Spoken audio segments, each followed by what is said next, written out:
No laws, no government, no rent. Welcome to Slab City, America's so-called last free place, where survival means bartering for water, enduring brutal heat, and living off the grid. Some call it a paradise of self-reliance, while others see it as a chaotic wasteland. But here's the real question. Is Slab City the ultimate escape from society, or proof that true freedom comes with a price? In this lawless desert, a gallon of water can be worth more than a fistful of cash, and trust is the only real currency. It's a place where artists, outcasts, and survivalists build a world of their own, one that teeters between utopia and... Why do people come here? What makes them stay? And what happens when freedom is tested to its limits? Stick around until the end and you'll discover the shocking truth about life in Slab City. Plus, we've got a surprising lesson waiting for you, one that might just change the way you see freedom for... Ready to dive in? Let's go! Slab City, from military outpost to the last free place in America. Slab City wasn't always the lawless, off-the-grid community. It's known as today. Before it became a haven for wanderers, rebels, and free spirits, it was Camp Dunlap, a U.S. military base built during World War II. The military needed a place to train soldiers for desert warfare, and this isolated stretch of land in the California Badlands was the perfect testing ground. But when the war ended, so did the camp's purpose. By the early 1950s, Camp Dunlap was abandoned, leaving behind only concrete slabs, the foundations of old military buildings. What was once a bustling training ground turned into a ghostly wasteland, baking under the relentless desert sun. Then, something unexpected happened. The rise of Slab City, freedom or isolation. By the 1950s and 60s, people began trickling in, drawn by one thing: absolute freedom. There were no rules, no landlords, no government interference, just empty land waiting to be claimed. But the people who arrived weren't just seeking a peaceful life. They were outcasts, drifters, artists, and survivalists, people who didn't fit into the mainstream world. For them, Slab City wasn't a paradise. It was a last resort, an escape, or an experiment in self-sufficiency. They built homes from abandoned trailers, scrap metal, and salvaged wood. They transformed the barren landscape into colorful murals, quirky sculptures, and gathering spots. What was once a deserted military camp had evolved into something else entirely, a lawless, off-the-grid community with a culture of its own. But can a place with no rules survive? Life without laws, a double-edged sword. Slab City isn't just an anarchist dream, it's a brutal test of survival. Here, there are no police, no government, and no authority. The law doesn't exist because there's no one to enforce it. You are truly on your own. For some, this is the ultimate form of freedom. No rent, no utility bills, no obligations. People live exactly how they want, free from society's expectation. But what happens when there are no boundaries? Freedom comes at a price. There's no running water, no electricity, no sanitation. If you want power, you'd better have a solar panel or a generator. If you want water, you'll have to haul it in yourself or trade for it. The scorching desert sun and brutal winds don't just wear people down. They tear apart makeshift. A world without money. In Slab City, cash means nothing. Survival depends on barter and Need food, water, shelter, you trade? A can of beans might earn you a shaded spot for the day. A spare tire could get you a few gallons of water. A former trucker and longtime slabber, explains, "You gotta learn to make do with what you have. It ain't about money here, it's about helping each other out. A guy might have water but no food, so I'll trade him a meal for a gallon or two." This barter system isn't just practical, it's what gives the community its sense of connection. People rely on each other, and that's what keeps Slab City alive. But it's not all friendly trades and good neighbors. With no law, disputes can escalate fast. There's no 911 to call, no one to step in when things go wrong. If you can't defend yourself, you'd better have friends who can. Could you survive a day in Slab City? So, is Slab City a radical utopia or a lawless wasteland? That depends on who you ask. Some thrive in the freedom and self-reliance, while others find themselves trapped in a harsh, unforgiving existence. There's no safety net, only what you can build, barter, or protect. Could you live a day in a world without laws, money, or authority? Comment yes or no and share your thoughts below. Slab City, where freedom meets the edge of chaos. Is Slab City truly a haven of absolute freedom, or is it just a lawless wasteland where survival is a daily battle? When the lines between liberation and anarchy start to blur, what happens next? While Slab City offers an escape from government control, rent, and regulations, it also harbors a darker reality that few outsiders talk about: the dangers of living in a world without laws. With no police presence, crime thrives in the shadows. Petty theft is a constant problem, and with no one to enforce order, confrontations can spiral out of control. Take the case of Poe Delwyn Black, a well-respected Slab City resident who died under mysterious circumstances in 2021. With no police to investigate, the case remains unsolved to this day, leaving behind whispers and speculation. And Poe isn't the only one. In 2023, the FBI reported rising crime rates in unregulated areas like Slab City, highlighting the dangers of self-governance without oversight. Yet, despite the risks, many slabbers insist that they feel safer here than in the outside world. Why? Because in the absence of law, they've created their own rules. Residents watch out for each other, forming a tight-knit community built on trust, barter, and mutual aid. There's an unwritten code of conduct, a fragile system of self-policing that keeps the peace. Most of the time. But what happens when trust breaks down? When disputes escalate without mediation? What's the real price of the brutal battle against nature? Crime isn't the only threat in Slab City. The desert itself is an unforgiving adversary. Summer temperatures soar past 120 degrees, turning everyday tasks into grueling battles against heat and dehydration. The sun doesn't just burn, it scorches, drains, and tests the limits of human endurance. To survive, residents get creative. Tarps and scrap metal become makeshift shade structures. Trailers and shacks are insulated with scavenged materials to block out the relentless sun. Some rely on DIY cooling systems, a bucket of ice in front of a fan, a spray of water mist, anything to take the edge off the suffocating heat. But at night, relief is rare. The desert air stays hot, dry, and merciless. Every drop of water is precious. Since there's no running water, residents must haul in supplies from nearby towns or rely on rainwater collection, a rare blessing in the desert. Survival isn't guaranteed. It's something you fight for every single day. What happens when survival becomes too much? Slab City exists on a razor-thin balance between resilience and collapse. Its residents are tough, resourceful, and fiercely independent. But when the heat becomes unbearable, when the barter system breaks down, when personal feuds turn into all-out conflicts, what happens then? In the next section, we'll uncover the extraordinary ways slabbers fight to keep their community alive. Is this the last true place of freedom, or is it a ticking time bomb waiting to explode? Before we dive in, I have a quick favor to ask. If you're enjoying this journey through Slab City, hit the subscribe button and turn on the notification bell so you never miss an update. Your support helps us bring you more eye-opening stories. Do we have a deal? Slab City, where freedom meets the struggle for survival. If you had absolute freedom, no rent, no landlords, no government, how would you live? Would you embrace the challenge, or would the harsh realities break you? In Slab City, the biggest struggle isn't lawlessness. It's water. Every single drop is a lifeline. There's no running water, no wells, no city supply. Instead, residents must haul it in from towns miles away, a costly, time-consuming, and backbreaking process. For those who can't afford it, the only options are to barter for water or rely on rainwater collection during the rare desert storms. But in a place where rain is a luxury, it's never enough to truly sustain life. Yet, against all odds, slabbers find a way to survive. Life without limits, but at what cost? Slab City's biggest allure: total freedom.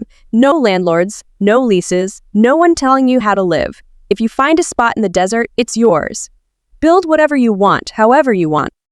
And that's exactly what people do. Homes here are built from scratch, using anything that can be salvaged. Old trailers, scrap wood, rusted metal, discarded materials. There are no permits, no zoning laws, no inspectors, just pure human ingenuity. Some homes look like art projects, others like fortresses, but all share one thing: they're built for survival. But freedom comes at a cost.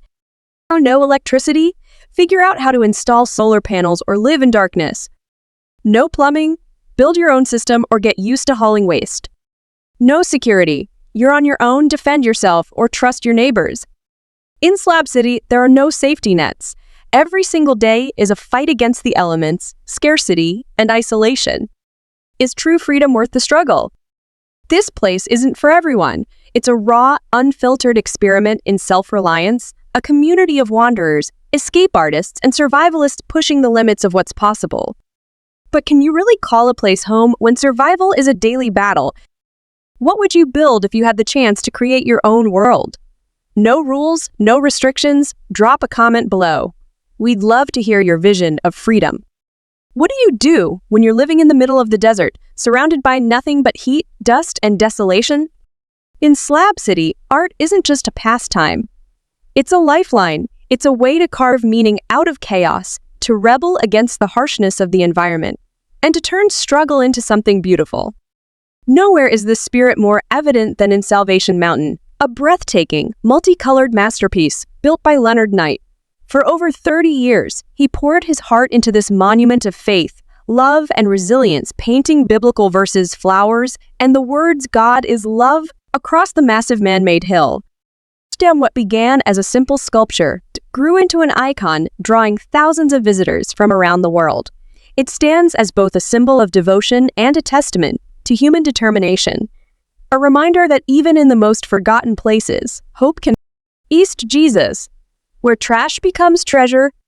But Salvation Mountain isn't Slab City's only artistic wonder. Just beyond it lies East Jesus, an ever-evolving outdoor gallery where discarded junk is reborn as surreal sculptures. Old bicycles, broken televisions, rusted car parts, things the world has thrown away, are transformed into thought-provoking art installations. In a place with no rules, artists have no limits. Expression here is raw, rebellious, and unfiltered, reflecting both the wildness of Slab City and the creativity of those who call it home. It's more than just art, it's a survival mechanism. Just as residents scavenge for food and water, they scavenge for inspiration, proving that even in a place stripped of comfort, the human spirit finds a way to create. But Slab City isn't just about art, it's about the people who bring it to life. A community built on freedom. You might think Slab City is pure anarchy, but surprisingly, there's something that holds it together.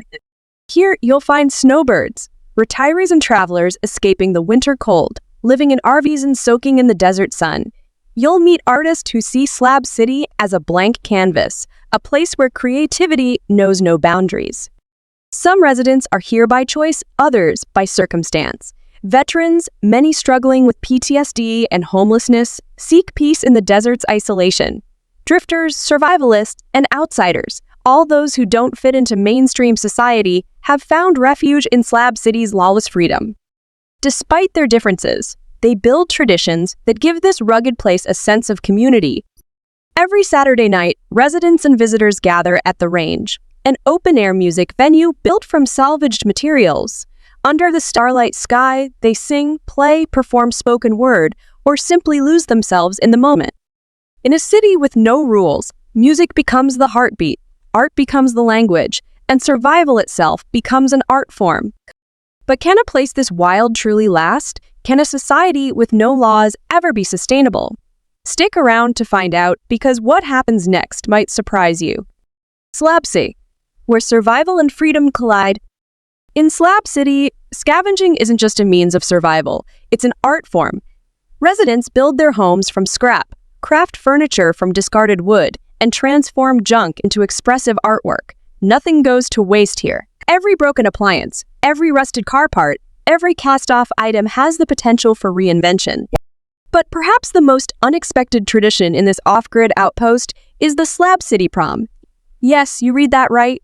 In the middle of the desert, where survival is a daily struggle, residents come together once a year for a night of music, dancing, and celebration. It's a chance to relive a moment they might have missed in their youth, to escape the harsh realities of the desert, and to experience a fleeting sense of normalcy in a world without rules. A society built on trust, but for how long? At its core, Slab City isn't held together by laws or contracts, only trust. There are no landlords, no police, no governing body. If your solar panel breaks, if you need food, if you seek protection, your only safety net is your neighbors. This delicate balance allows Slab City to function against all odds. But what happens when trust... The true cost of freedom. In a city with no structured economy, survival depends on resourcefulness and trade. Money holds little value here. Instead, the barter system rules. Need a ride into town. You might have to trade cigarettes or spare parts. Want an extra gallon of water? That could cost you a few cans of food. But while some thrive in this system, others struggle to get by. Those with solar panels, generators, or stockpiles of water hold power, while those with nothing to trade are left vulnerable. With no regulations, deals are often unfair. A new resident might unknowingly trade something valuable for far less, while seasoned slabbers know exactly when to hold out for a better bargain. Over time, this creates a growing divide. Those who understand the system gain influence, while newcomers and the unprepared fall behind. The currency of Slab City. But the most valuable thing in Slab City isn't water, food, or supplies. It's trust. In a place where the law doesn't exist, residents must rely on each other for protection and survival. Yet, that trust is fragile. Theft is common. Disputes over unfair trades or stolen goods can turn violent. Small groups form, hoarding resources and refusing to trade with outsiders. A silent hierarchy emerges, where the longest-standing residents hold the most power and newcomers struggle for acceptance. So, is Slab City truly a utopia of freedom? Or is it just another system where the strongest survive? And what happens when the balance of power shifts? One thing is certain, in Slab City, freedom is never free. Slab City, the last free place or a city on the brink? For some, Slab City is paradise, a world without government interference, rent, or societal restrictions. For others, it's a lawless wasteland, a place where survival is a daily battle. But as the world's fascination with off-grid living grows, Slab City is no longer just a hidden community in the desert.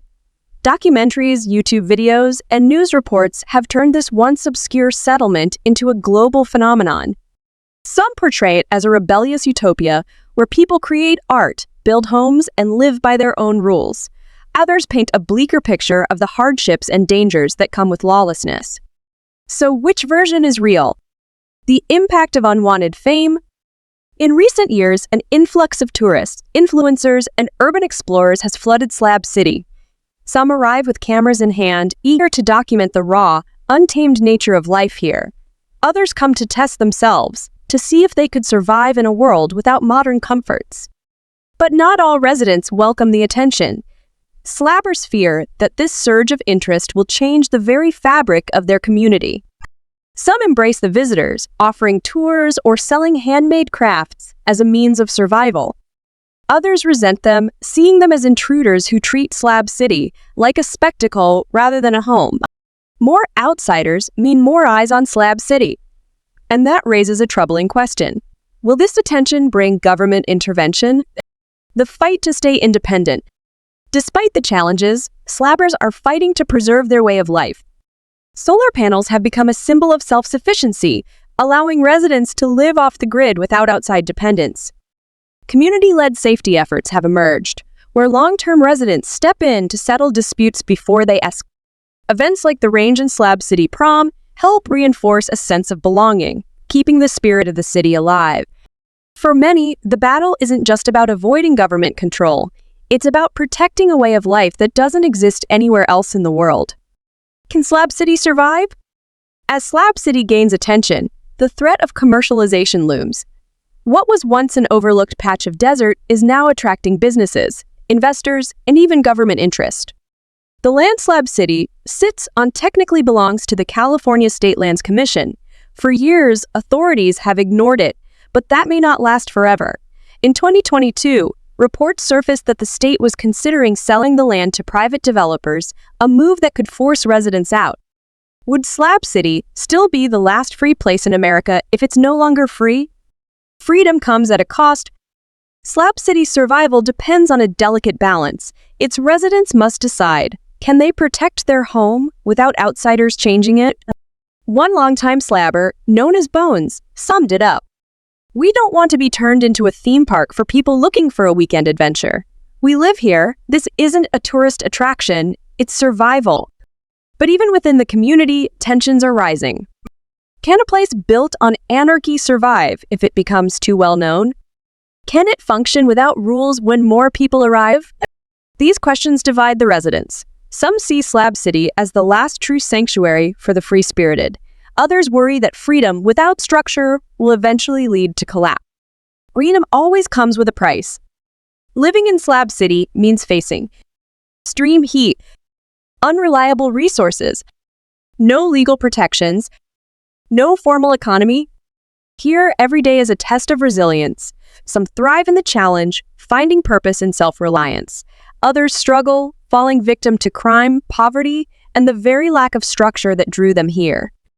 Would you be willing to live in a place where survival depends entirely on your skills, your relationships, and your ability to adapt?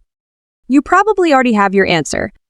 If you enjoyed today's video, don't forget to hit the like button. Your support helps us continue bringing these stories to life. Click the next video on your screen to explore more off-the-grid destinations. Tell us in the comments, where should we go next?